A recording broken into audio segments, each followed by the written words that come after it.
saya 231011194. Saya dari PKK 4 semester 4. Di sini saya akan memaparkan jawaban UTS saya. Yang pertama, jelaskan sejarah Gereja Katolik di Indonesia. Sejarah Gereja Katolik di Indonesia dimulai pada abad ke-16 dengan kedatangan bangsa Portugis yang beragama Katolik dalam upaya mencari kepulauan rempah-rempah.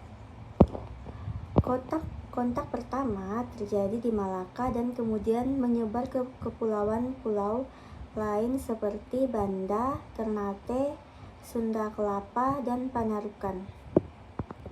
Orang pertama yang menjadi Katolik di Indonesia adalah Kolano Maniaya, kepala kampung di Halmahera yang dibaptis bersama warga kampungnya pada tahun 1934 oleh Gonzalo Veloso, seorang pedagang Portugis.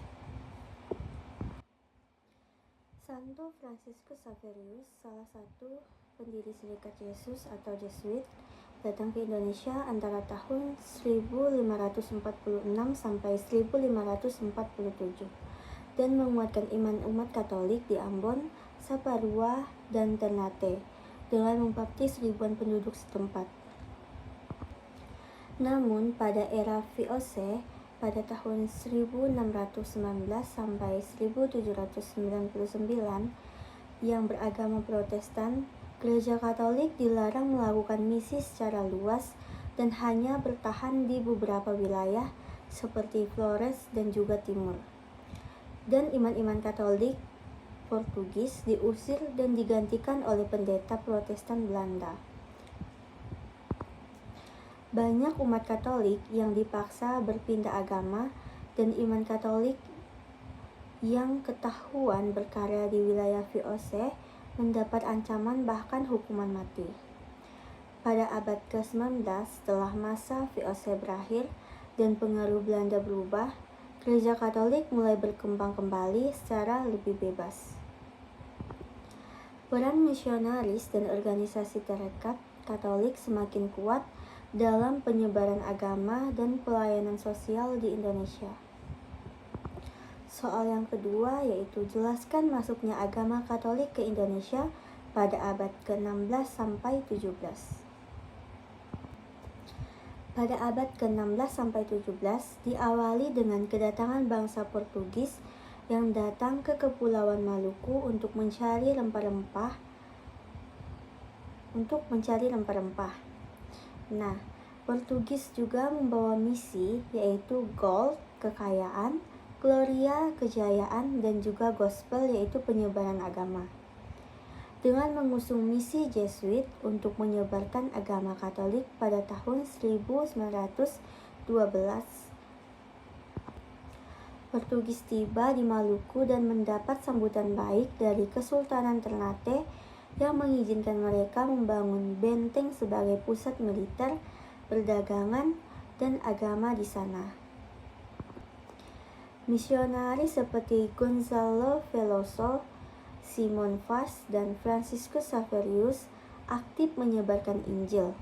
Simon Vaz bahkan membaptis bangsawan Ternate termasuk Sultan Ternate yaitu Torbarigi pada tahun 1939. Franciscus Xaverius datang sekitar 1546 sampai 1547 dan membaptis ribuan penduduk di Ambon, Saparua, dan juga Ternate.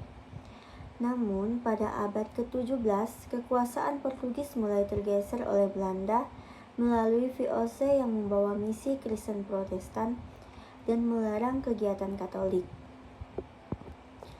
VOC menggantikan iman Katolik Portugis dengan pendeta Belanda dan membatasi penyebaran Katolik hingga VOC bubar pada abad ke-18.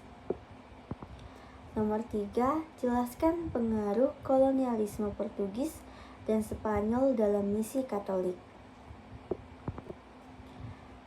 Portugis mulai menjajah dunia pada abad ke-15 dengan tujuan ekonomi dan penyebaran agama. Pada tahun 1511, Portugis menaklukkan Malaka dan mulai memperkenalkan agama Katolik di wilayah Nusantara. Misionaris Katolik dari Ordo Dominikan, Fransiskan, dan Yesuit menyertai para penjelajah untuk mengajarkan ajaran agama kepada penduduk lokal. Wilayah-wilayah yang dipengaruhi Portugis yaitu Maluku, di mana Portugis mendirikan pos perdagangan di Ternate dan Ambon, di mana banyak penduduk lokal dibaptis menjadi Katolik. Timur dan Flores, di mana Katolik berkembang pesat di wilayah ini karena upaya misionaris Yesuit dan Dominikan. Hingga saat ini, Flores dan Timur tetap menjadi basis Katolik yang kuat di Indonesia. Solor, di mana Portugis mendirikan benteng dan gereja di Pulau Solor sebagai pusat penyebaran Katolik di Nusa Tenggara. Spanyol juga memiliki misi untuk penyebaran agama Katolik melalui kolonisasi, terutama setelah 1494 ketika perjanjian Tordesillas membagi dunia antara Spanyol dan Portugis. Spanyol lebih banyak berpengaruh dalam penyebaran Katolik di Filipina dibandingkan Nusantara. Pada abad ke-16, Spanyol sempat hadir di Maluku Utara, terutama di Tidora, tetapi tidak terlalu berpengaruh karena bersaing dengan Portugis dan Belanda. Soal keempat, jelaskan misi Katolik pada masa kolonial Belanda.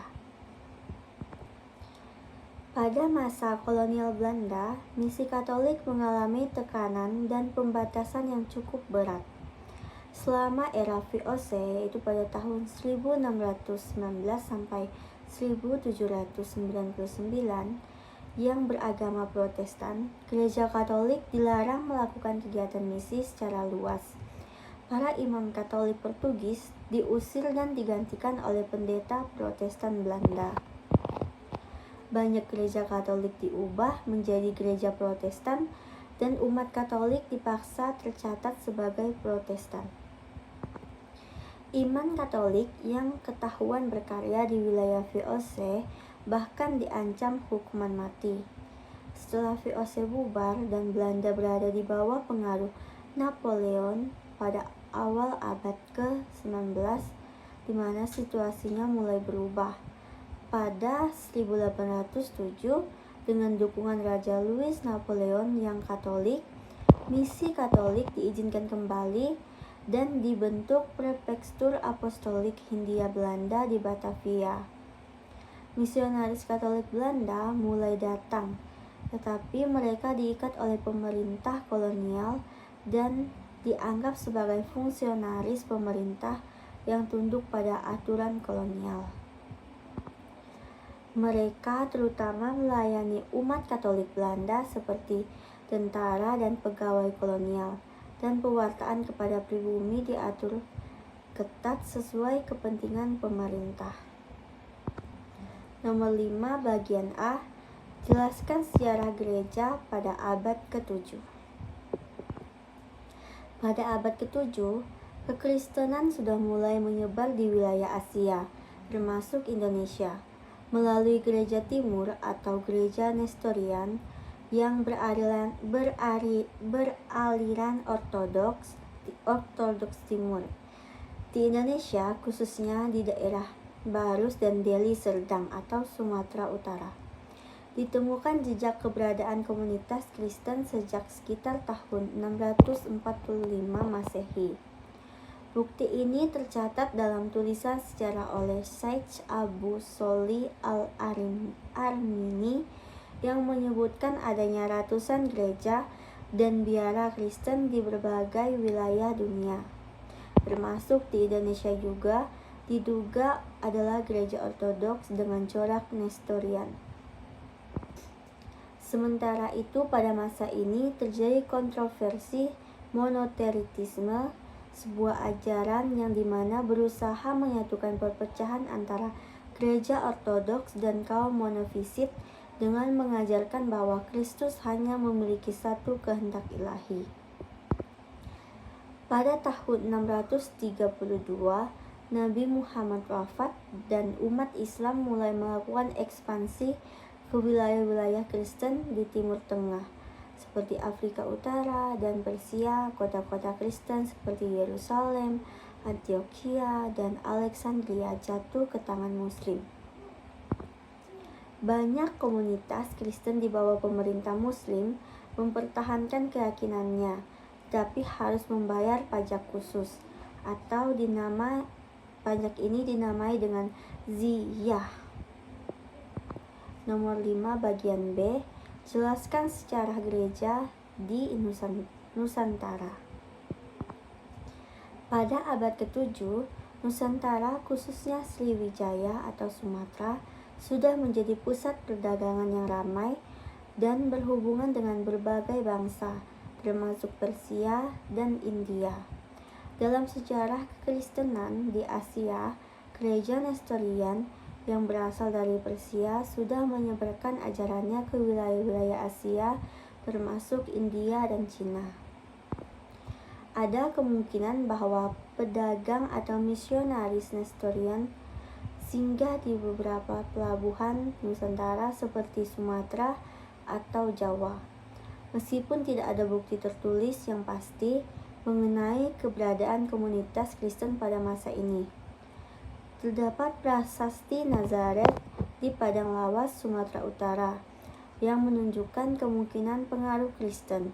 Namun bukti ini masih diperdebatkan dan belum bisa dikonfirmasi sepenuhnya.